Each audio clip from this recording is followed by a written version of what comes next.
Capítulo 29. Ideales marcianos. Pregunta: ¿cuáles son las diferencias entre los ideales terrenos y los marcianos?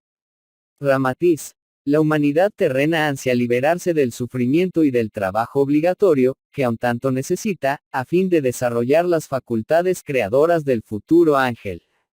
Como aún no acepta voluntariamente la disciplina de la ley ascensional, ha de sufrir el proceso compulsorio de su purificación por el dolor. Pero la colectividad marciana, ajustada a los preceptos de vida equilibrada y consciente de todas las obligaciones evolucionarias, no necesita la pedagogía del sufrimiento y acepta el trabajo en forma de misión educativa.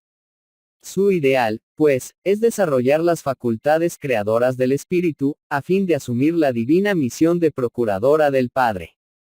Aquello que el terrícola aún considera un sueño venturoso, el marciano ya lo disfruta en su existencia de paz y alegría. La humanidad terrestre, desgraciadamente hostil a la función dinámica del trabajo, que opera en la intimidad del espíritu su estructura angélica, realiza, en el mundo físico, apenas un tercio de su verdadera misión.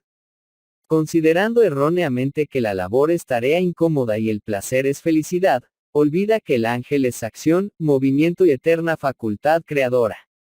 Pregunta: ¿estamos condicionados a la idea de que el trabajo constituye penalidad, rectificación obligatoria a nuestra alma? Creemos que la aventura eterna es más comprensible en un estado de contemplación, en un éxtasis edénico. ¿Por qué no ser así? Ramatiz: sería incompatible con la sabiduría divina que Dios hubiera constituido la aventura eterna como una especie de cinematógrafo, destinado a su platea de ángeles ociosos, que con las alas abiertas en el espacio viviesen eternamente contemplando la proyección de los mundos que ruedan en la tela del cosmos. Y en esa postura de inercia contemplativa a través del tiempo infinito se resumiría la felicidad celestial.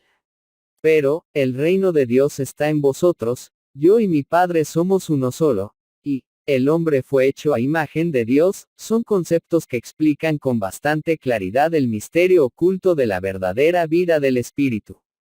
El trabajo es, pues, el fundamento, la ley a través de la cual se apura, refina y expande la conciencia del espíritu, movimiento, acción y dinamismo con sentido constructivo en todos los planos del universo, he ahí la vida. Pregunta: ¿por qué no debemos considerar el trabajo como tarea opresiva, como un estado de insatisfacción? Notamos que ante la simple idea de un descanso, un aliento, un desahogo de esa labor continua, nuestra alma se alegra. ¿No parece esto confirmar que la contemplación es, realmente, la verdadera aventura? Ramatiz: es porque ignoráis la función divina del trabajo, en el plano dinámico de la creación. El espíritu del hombre es un producto de autolabor, en los distintos planos siderales. Forma su conciencia individual después del laborioso trabajo, cuando se desprende del espíritu grupo, donde hay solo la conciencia instintiva de las especies inferiores. Pregunta: ¿puede darnos un ejemplo objetivo? Ramatiz: un grupo de peces se mueve instintivamente y obedece al mismo ímpetu de la conciencia del espíritu grupo que los dirige. Un pez o 1000 peces no difieren del conjunto. Manifiestan siempre la misma reacción que es común a todo el grupo de aquella especie. La multiplicidad de cuerpos peces, aun constituye un solo organismo, el cual está subordinado y obediente a los imperativos del instinto. Es una reacción colectiva, uniforme, nivelada por una voluntad única, sin la luz de la conciencia individual que se estratifica en la grandeza o sublimación de yo soy. Pero en la especie del perro, que es más evolucionada, ya podéis notar mayores rasgos de conciencia individual, que forman reacciones particularísimas y ya se destacan, en una autoemancipación, de la uniformidad fundamental de la conciencia grupo de la especie. Existe el perro que se torna habilidoso e inteligente en las manos del perseverante amaestrador de animales. Encuéntrase el que no olvida, en su retina psíquica, al malvado que lo hirió. Impónese el animal de fibra, leal y valiente, que enfrenta al adversario más poderoso. Más surge el traicionero, amigo de la emboscada, que ataca en silencio y hiere hasta en la hora del cariño. La crónica señala al héroe canino que salva al combatiente o a la criatura en peligro de ahogarse. La tradición se refiere a aquel que muere de nostalgia y de amor, sobre la tumba de su dueño, como aconteció al perro fiel, amigo de Mozart. Consecuentemente, poco a poco, del espíritu grupo se fragmenta la chispa que va componiendo su propia conciencia, que se distingue, se centraliza, contempla y piensa, compara y reacciona. Despréndese, adquiere sensibilidad psíquica aparte, se destaca en actos más personales y más distantes de la psicología general del espíritu grupo. Es ya el vislumbre de la conciencia psíquica individual, que delinea los primeros trazos de su destino y ausculta en sí mismo las tendencias innatas creadoras. En un movimiento centrípeto, forjando, creciendo y emancipándose, ese nuevo contenido conciencial toma cuerpo y se expande aceleradamente, hasta descubrir el divino misterio del ser, la magia de sentir más saber. La operación es laboriosa en la incorporación a un vacilante y en las conclusiones de los fenómenos externos, más es el camino cierto y definitivo. El nuevo microcosmos se absorbe en feroz egocentrismo, a fin de constituirse en un centro específico de conciencia individual, se ajusta y se expande en dirección a la conciencia macrocósmica que es lo absoluto. Pero, ¿cuál es el proceso único, exacto, poderoso, que acelera el pequeño, yo soy, hacia el grande, yo soy? ¿Cuál es el medio que activa la fragmentación del espíritu grupo, para formar un nuevo ser aparte? No tengáis duda, es el trabajo, como proceso dinámico, que opera gradualmente y va desenvolviendo mayor elasticidad mental y espiritual. Consideráis como una posición tediosa, enervante o aflictiva la disciplina del trabajo, porque ignoráis su acción en la sutileza formativa de la propia conciencia. Pregunta. Naturalmente, no alcanzamos los valores de esa operación dinámica, ascensional, por ocuparnos en las cosas prosaicas, triviales y descoloridas del trabajo en el mundo terráqueo, que saturan por su frecuencia acostumbrada. No es así. Ramatiz. Reflexionad, antes, en la operación evolutiva, y no en el modo por el cual ella se procesa, pues es de su acción que se desenvuelven todos los atributos del alma, a fin de estructurarse el ángel, que es perfección íntegra. La capacidad del espíritu se desenvuelve tanto en la meticulosidad del relojero, como en la administración de un imperio industrial, donde el hombre asume la figura de un diosecillo operando en la forma. En un extremo, afinase el espíritu manejando el cincel de Benvenuto Cellini, en otro, un chino escribe el Padre Nuestro, en un grano de arroz, y más allá, modifícanse los lances creadores, dando lugar al traje carnal de un Rockefeller, Henry Ford o Da Vinci. Fundamentalmente, es el trabajo, que actúa en forma de acción, dinamismo que ejercita el espíritu y despierta los recursos del futuro ángel creador. La materia es simplemente, punto de apoyo, medio plástico de que se sirve el espíritu para materializar su acción laboriosa, ascensional y de experimentación dinámica. Hasta la muerte, que es disolución, es aún trabajo evolutivo. En el seno silencioso de la tierra, la bellota es presa del impulso dinámico. Deja que la acción domine en sí misma y entrégase confiada al dinamismo del trabajo que la subyuga, pues de esa actividad surge el recurso creador. La semilla, entonces, se priva del gozo prematuro, que sería de poca duración en su pequeñez vegetal. Prefiere, entonces, aceptar el convite dinámico del trabajo, en su intimidad, para expandirse en la configuración y en el potencial de la savia. Emerge a flor de tierra y absorbe, hambrienta, la luz solar, y se refresca, voluptuosa, con la linfa caída de las nubes. Su divino misterio se revela, gracias a la acción del trabajo. La bellota simple, enemiga de la ociosidad e indiferente al placer efímero, se transforma en gigantesco y majestuoso roble bajo cuya frondosidad los pájaros y las propias fieras reposan en la sombra amiga. Los marcianos guardan esa semejanza con la bellota, en lo tocante a sus ideales divinos. Prefieren esperar la plenitud del gozo en la futura conciencia del ángel, tal como el roble disfruta la gloria de árbol benefactor. Pregunta. ¿Cómo los marcianos se identifican, conscientemente, con ese modo de aceptar las tareas prosaicas del trabajo? Ramatiz.